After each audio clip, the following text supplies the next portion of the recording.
안녕하세요. SPI 고병기 편집장입니다. K리츠 위클리 전해드리도록 하겠습니다. 지난주 21개 리츠의 단순 평균 수익률은 마이너스 5.63%를 기록했는데요. 전주에 마이너스 2.56% 대비해서 낙폭이 크게 확대됐습니다.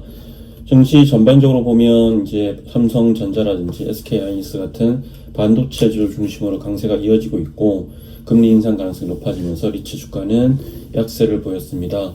아울러 NH 프라임 리츠와 미래에셋 맵스 리츠, ESL 캔들스퀘어 리츠 등 주요 리츠들의 배당락이 겹친 것도 리츠 주가가 전반적으로 약세를 보인 배경으로 풀이됩니다.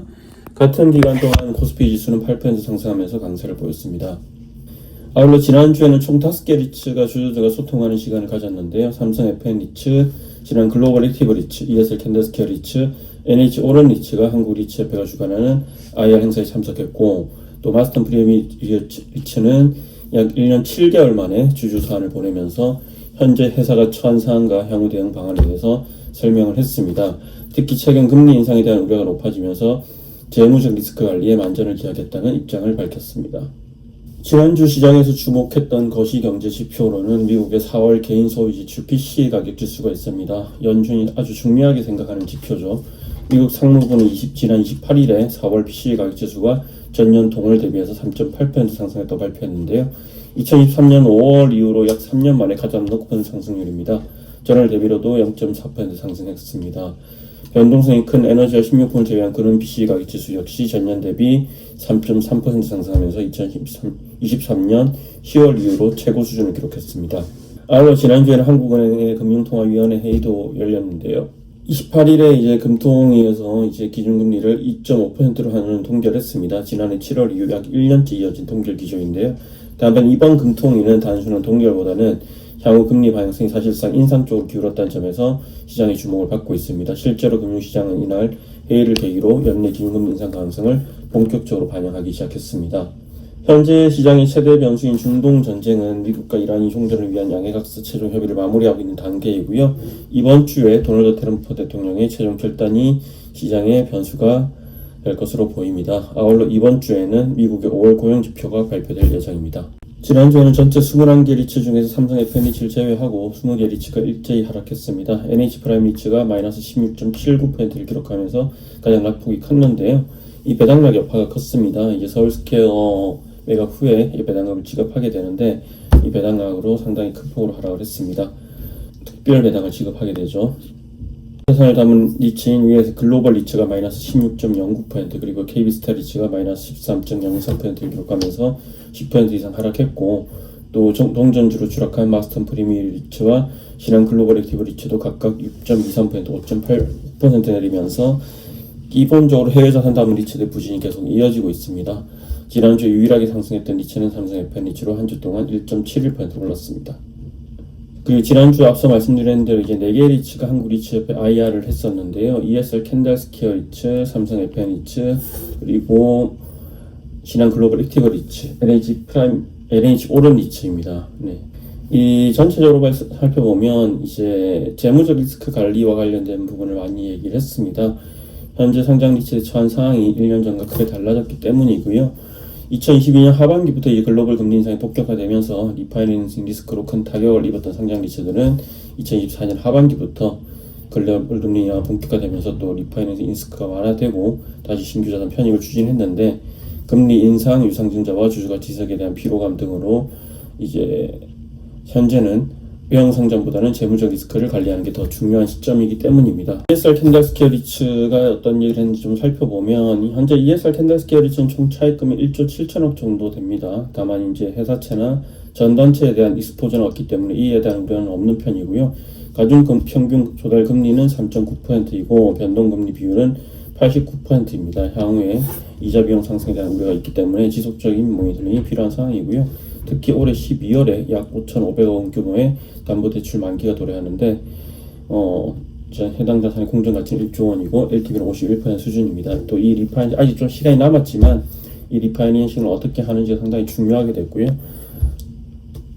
ESL 캔들스퀘어 리츠 같은 경우에는 이제 올해 자본 전략은 명확하다. 그러면서 유상증자 없이 그리고 외형 성장 없이 그리고 시장 상황에 맞춰서 비이석 조달 수단으로 자산 리사이클을 병행해서 이제 재무 안정성과 배당 가시성을 관리하도록 하겠다 이렇게 강조를 했는데, 아무래도 작년에 의상 증자를 하고 그리고 또 세계 자산을 신규로 편입을 했는데 그 과정에서 주주들의 반발이 좀 있었죠. 이제 피로감 호소하기도 했고 실제 이제 주가도 다소 이제 지지부진한 상황이기 때문에 이에 대한 걸 많이 신경 쓰면서 또 이렇게 올해는 외형 성장보다는 재무적 관리에 만전을 기하겠다 이렇게 강조한 것으로 보입니다.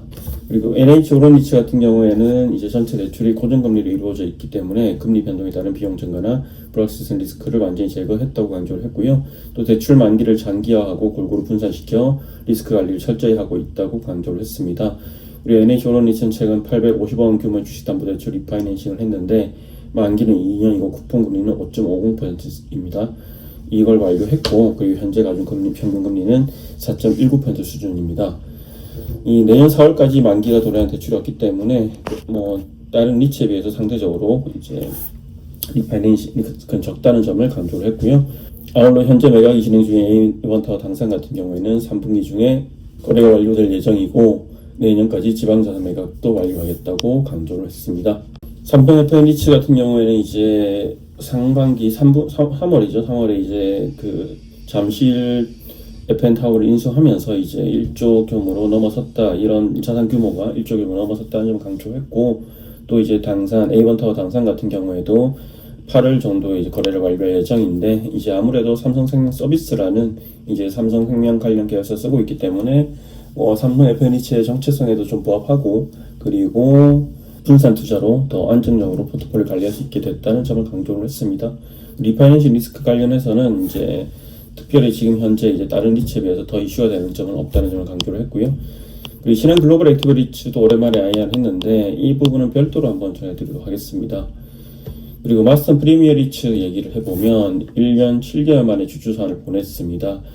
이제 마스턴 프리미어 리츠는 그건 주주와의 소통이 좀 이렇게 부족하다는 점을 이렇게 지적받았죠. 실제로 이제 주주사안도 1년 7개월 만이지만 IR 자체도 1년 동안 거의 하질 않았습니다. 근데 이번에 오랜만에 주주사안을 보냈고요. 이 주주사안을 보면 리츠 주가 하락과 배당 감소로 일단 이제 주주들한테 심려를 끼쳐드린 점 미안하다 했고, 그리고 자산운용 책임지는 자산관리회사로서 깊이 사과드리고 무언 책임 통감한다고 이렇게 밝혔습니다. 그리고 향후 계획에 대해서도 좀 이렇게 좀 밝혔는데, 개별 자산 이천 상한가 대응 방안에 대해 설명을 했습니다. 총 3개군의 자산이 있죠.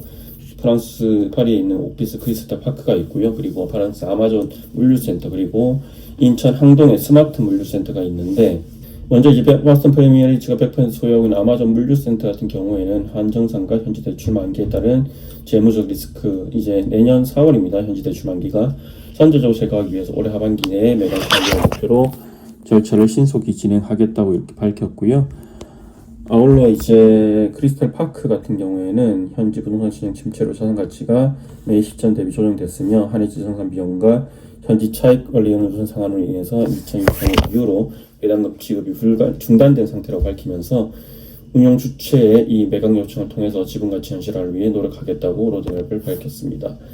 마지막으로 이제 인천 항동 물류센터 같은 경우에는 일단 연초에 한번 매각 시도에다 무산됐는데, 일단 이제 현재 이제 물류센터를 운영하고 있는 코랑코 자산 신탁에 이제 자산 매각을 빠르게 요청하겠다고 밝혔는데, 사실 이게 또 쿠팡이 쓰고 있지만 좋은 물류센터이고 그리고 이제 다소 이제 비싸게 산 측면이 있기 때문에 거래가 쉽지만은 않은 상황이고요. 나머지 이제 프랑스에 있는 자산들도 실제로 기대한 눈높이에 맞춰서 이제 순조롭게 엑시트를 할 수 있을지는 좀 지켜봐야 될 것 같습니다. 이상으로 KH 전해드렸습니다. 고맙습니다.